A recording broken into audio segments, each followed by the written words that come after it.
दोस्तों, तारीख थी 14 अगस्त 1947। आज से तकरीबन 73 साल पहले चारों तरफ गहमा गहमी का माहौल था।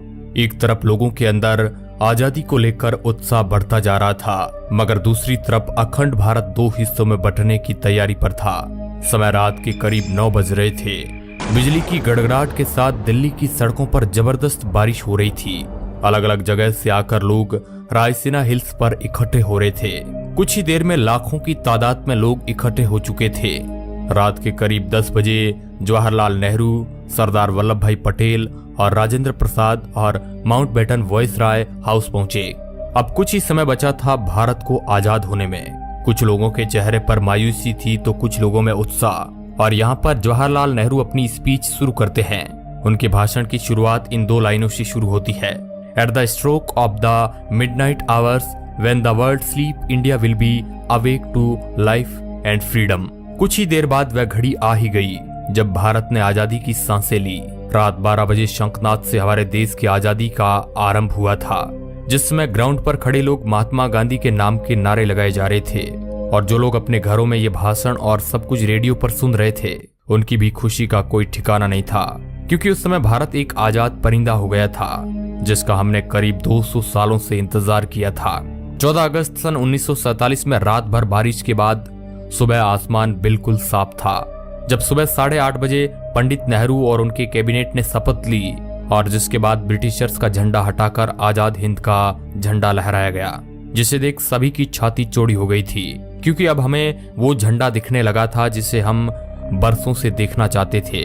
जब राजधानी दिल्ली में आजादी का जश्न मनाया जा रहा था, उस वक्त महात्मा गांधी दिल्ली से हजारों किमी दूर पश्चिमी बंगाल के नोआखली में थे और राज्य में शांति कायम करने का प्रयास कर रहे थे। जानकार बताते हैं कि पंडित नेहरू के ऐतिहासिक भाषण को पूरे देश ने सुना था, मगर गांधी जी नहीं सुन पाए थे। 14 अगस्त 1947 की ऐसी रात जब लोग सोए तो गुलाम देश में थे, लेकिन अगली सुबह उनकी आजादी की सुबह थी। लेकिन जितनी खुशी हमें आजाद होने में थी, उतना ही गम अखंड भारत के टूट जाने में था। क्योंकि दोस्तों, भारत ने अपना 3,46,737 किलोमीटर का एरिया पाकिस्तान के रूप में खो दिया। करोड़ों की संख्या में लोग भारत से अलग हो गए थे। जो लोग कुछ समय पहले ही भाई की तरह जिंदगी जी रहे थे, वे अब एक दूसरे की जान के दुश्मन बन चुके थे। क्योंकि 14 अगस्त के रात 12 बजे भारत और पाकिस्तान का विभाजन हो गया। भारत 2 हिस्सों में बट गया, जिसमें एक हिस्सा पाकिस्तान और दूसरा हिस्सा हिंदुस्तान के नाम हो गया था, जिस वजह से कई सारे दंगे हुए। जो लोग खुद को पाकिस्तान में सुरक्षित महसूस समझते थे, वे वहां चले गए, और जो लोग भारत में सुरक्षित महसूस कर रहे थे, वे यहाँ पर आ गए।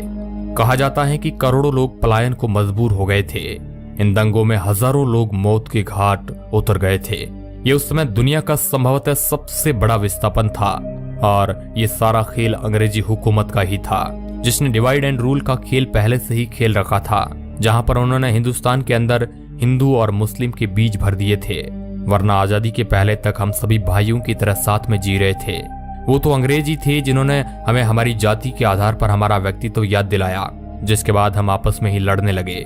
और दोस्तों, हिंदुस्तान और पाकिस्तान के विभाजन की सबसे बड़ी वजह यह भी थी कि मोहम्मद अली जिन्ना देश के पहले प्रधानमंत्री बनना चाहते थे, लेकिन पंडित जवाहरलाल नेहरू को प्रधानमंत्री बनाने का वादा महात्मा गांधी पहले ही कर चुके थे, जिस वजह से मोहम्मद अली जिन्ना ने अपना अलग देश मांगा, और इसी वजह से यह सारा फसाद शुरू हुआ, जो 15 अगस्त सन 1947 में खत्म हुआ।